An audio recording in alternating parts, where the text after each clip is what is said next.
Dear students, in this video we will see how the metabolic processes occur in specific organs in the body in the fasting or post-absorptive state.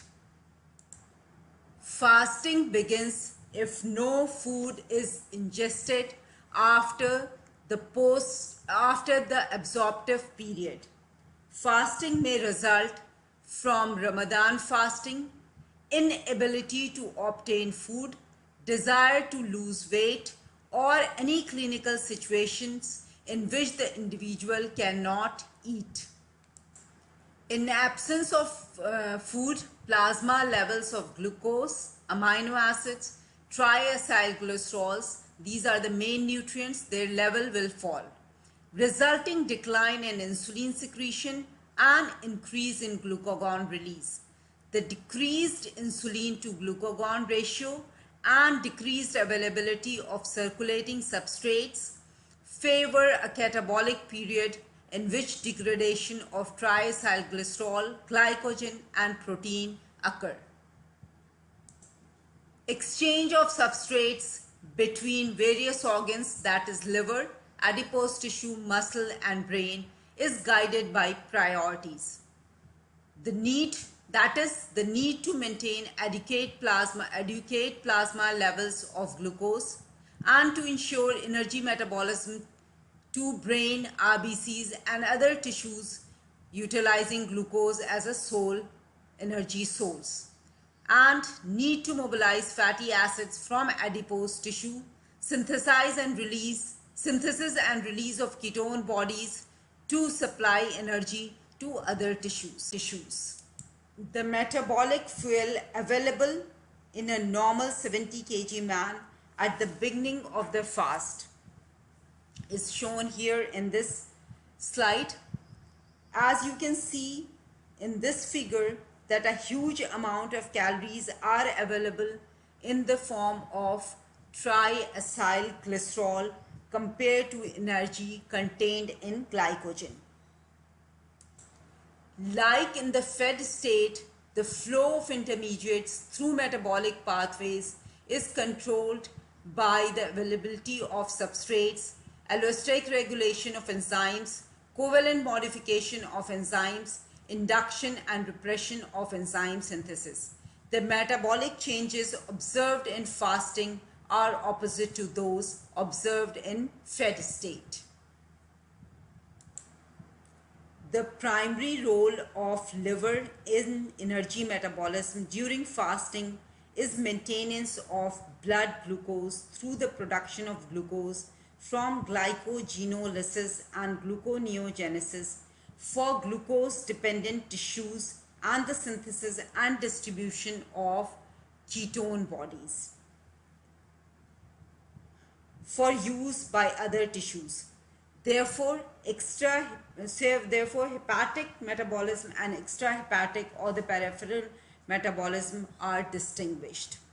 Now we'll see how the carbohydrate is metabolized in the liver during fasting state. The liver first uses glycogen degradation and then gluconeogenesis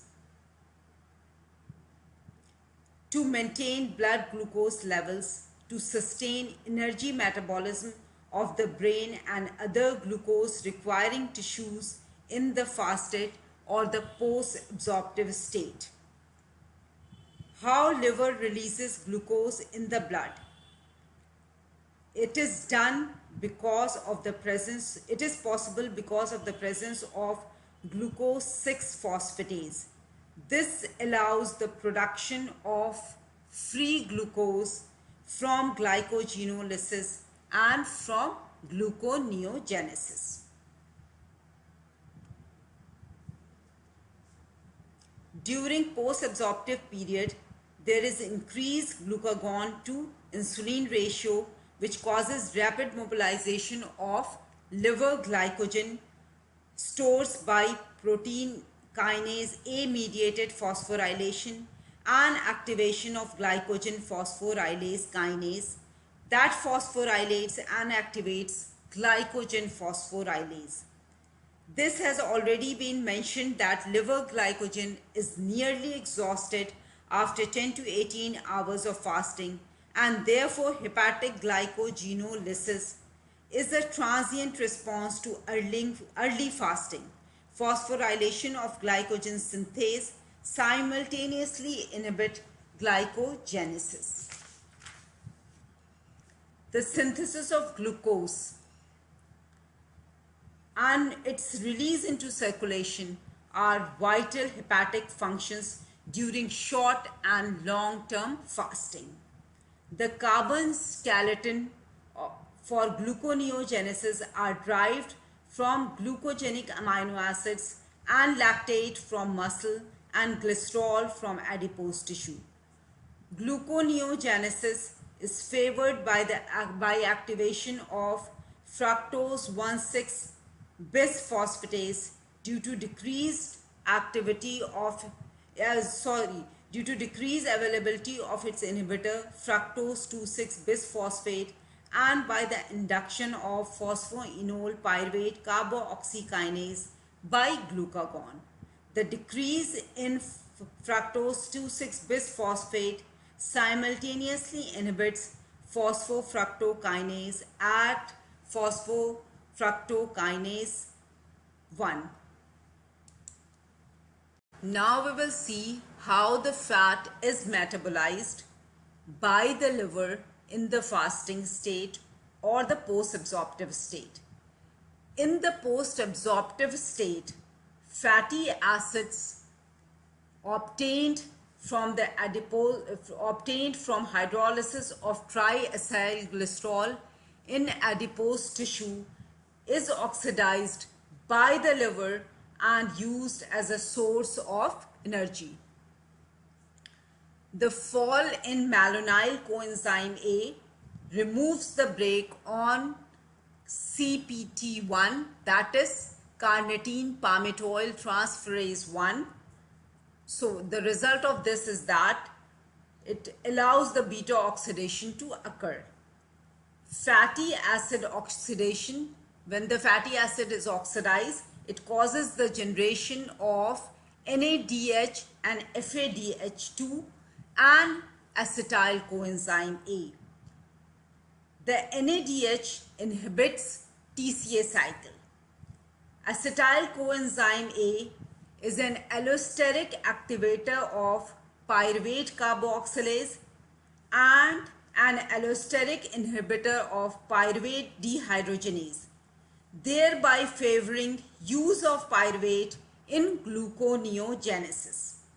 Oxidation of NADH and FADH2 coupled with oxidative phosphorylation supplies the energy required by pyruvate carboxylase and phosphoenol pyruvate carboxykinase. These are the reactions of gluconeogenesis. The liver is unique in being able to synthesize and release ketone bodies, primarily 3-hydroxybutyrate, but also it releases acetoacetate for use as fuel by peripheral tissues, but not by the liver itself because the liver lacks the enzyme thiophorase. Ketogenesis, which starts during the first days of fasting, is favored when the concentration of acetyl coenzyme A from fatty acid oxidation exceeds the oxidative capacity of TCA cycle. The water-soluble ketone bodies is important in fasting because they can be used for fuel by most tissues, including brain, once their level in the blood is significantly high. This reduces the need for gluconeogenesis from amino acid carbon skeleton, thus preventing the essential proteins. Now we will see the metabolic profile of adipose tissue in fasting state. I'll begin my discussion with the carbohydrate metabolism. Glucose is transported into the adipocytes by GLUT4, which is GLUT4 transporter, which is insulin sensitive. So the low level of insulin does not allow the glucose to be transported into the adipocytes and will result in decreased triacylglycerol synthesis. In response to elevated level of catecholamines, norepinephrine and epinephrine causes the activation of hormone-sensitive lipase, which causes enhanced hydrolysis of triacylglycerol or the stored fat. Fatty acids obtained from the hydrolysis of stored triacylglycerol are primarily released into the blood. Bound to albumin, they are transported to a variety of tissues for use as energy source or fuel. The glycerol produced from the degradation of triacylglycerol is used as glucogenic precursor by the liver, which contain the enzyme glycerol kinase. During fasting, there is decreased uptake of fatty acids by the adipocytes. Why? Because the lipoprotein lipase activity of adipose tissue is low, and therefore circulating triacylglycerols of the lipoproteins is not available to adipose tissue. Now we will discuss how the muscle handles various nutrients in the fasting state. Resting skeletal muscles switches from glucose to fatty acid as its major fuel in fasting. By contrast, if the muscle is exercising, then it initially uses glycogen stores as a source of energy. During intense exercise, glucose 6-phosphate derived from glycogen is converted to lactate by anaerobic glycolysis. The lactate is used by the liver for gluconeogenesis, which is called as the exchange of the lactate and the glucose between liver and the muscle is called as the Cori cycle. As these glycogen reserves are depleted, free fatty acids provided by the mobilization of triacylglycerol, the free fatty acids provided by the mobilization of triacylglycerol from adipose tissue become the dominant energy source. Like the adipose tissue, glucose is also transported into skeletal muscles via insulin sensitive GLUT4 in response to low blood insulin. What will be the effect?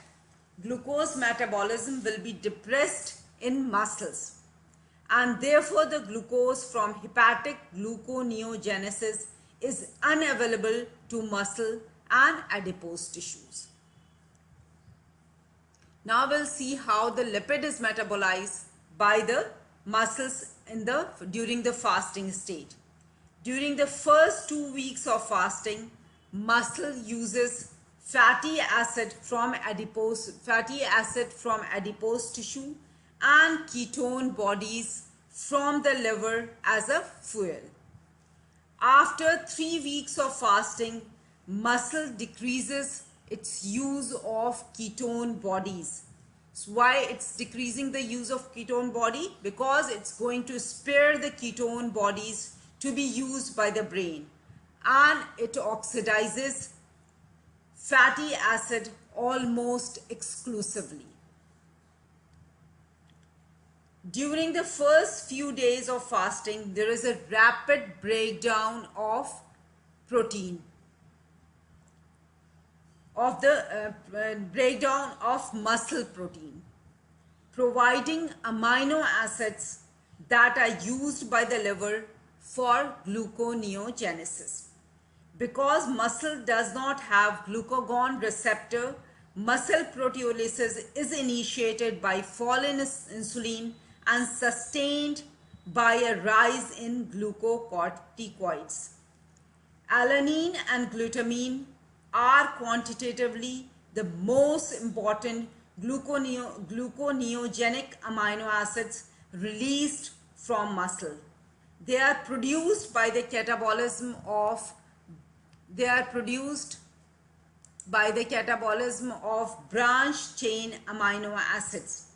In the second week of fasting, the rate of muscle proteolysis decreases, paralleling a decline in the need for glucose as a fuel for brain, which has begun using ketone bodies as a source of energy.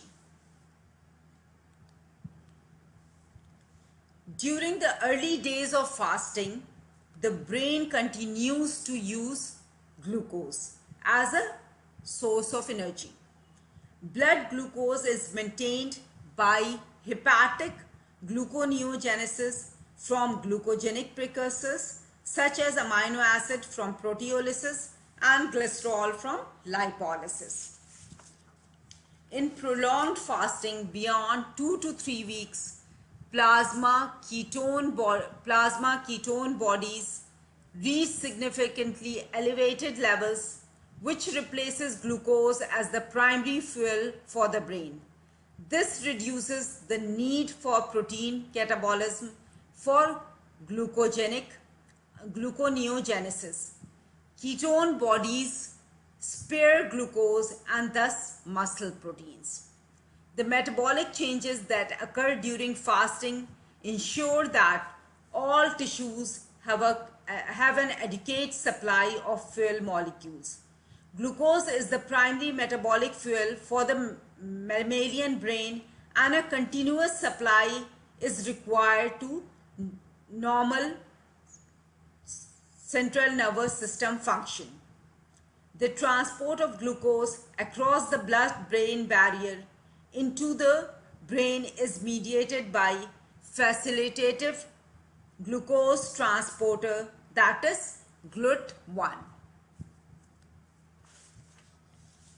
As fasting continues into early starvation and beyond, the kidney plays an important role. The kidney expresses the enzymes of gluconeogenesis, including glucose 6-phosphatase, and in the late fasting, about 50% of gluconeogenesis occur in kidney. And a major portion of this glucose is used by the kidney itself. Kidney also provide compensation for the acidosis that accompanies the increased production of ketone bodies. Glutamine, released from the muscle metabolism of branch chain amino acids, is taken up by the kidney and acted upon by the renal glutaminase and glutamate dehydrogenase, producing alpha ketoglutarate that can be used as substrate for gluconeogenesis. Plus, it also produces ammonia. The ammonia then picks up a hydrogen from ketone body dissociation and is excreted in urine as ammonium, that is NH4+, thereby decreasing the acid load of the body. In long-term fasting, there is a switch from nitrogen disposal in the form of urea to the disposal in the form of ammonium. As the ketone body concentration rises, androcytes Typically, a consumer of glutamine becomes consumer of ketone bodies, and this allows the glutamine to be available to be used by the kidney.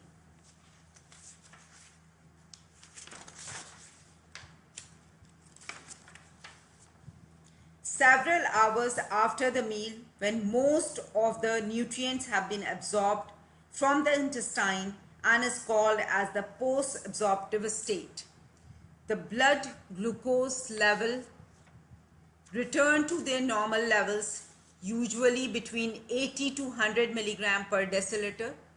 Insulin levels drop down to their basal levels and glucagon starts to be released from the pancreatic alpha cells. This causes the breakdown of glycogen in the liver, decreases the synthesis of glycogen, starts to begin to activate gluconeogenesis, and glycolysis is inhibited. This allows the liver to release glucose to maintain blood glucose level. Liver makes most of its ATP by the oxidation of fatty acids. In muscle, GLUT4 transporter is re-internalized. Glycolysis decreases. This depends on if the muscle is at rest. If the muscles are exercising, then GLUT4 levels remain elevated and glycolysis will continue. However, glycogen synthesis is decreased in this state of lowered insulin signaling. Like liver, muscle also obtain its ATP from the oxidation of fatty acids. Proteolysis increases, however, protein synthesis decreases. In adipose tissue, lipoprotein lipase activity drops. In adipose tissue, lipoprotein lipase activity drops and fatty acid uptake drops. GLUT4 transporters internalized, glycolysis decreases, triacylglycerol synthesis decreases, and now lipolysis is activated or increases. Hormone sensitive lipases and other lipases are activated, releasing fatty acids into the blood. The increase of fatty acids in the blood allows the liver muscles to increase the use of fatty acids. Now we have entered the period of fasting, and the main difference you can see is that glycogen breakdown is decreasing and gluconeogenesis is really taken over to maintain blood glucose level. Liver and other tissues starts to use fatty acid and liver starts to make more ketone bodies, and also there is increase in amino acid release from muscle, and those amino acids are largely being used for gluconeogenesis. Increased fatty acid released from adipose tissue are very important at this stage. During long-term fasting or starvation, the main differences are the large increase in ketone body production by the liver and a bit decrease in the glucose release from the liver, and this helps spare amino acids being released from the muscles. Now various tissues are using ketone bodies. Liver does not use ketone bodies because it lacks the enzyme thiophorase. Adipose tissue is still releasing fatty acids and glycerol. an important substrate for gluconeogenesis. With this, I have finished the feed fast cycle. Thank you very much.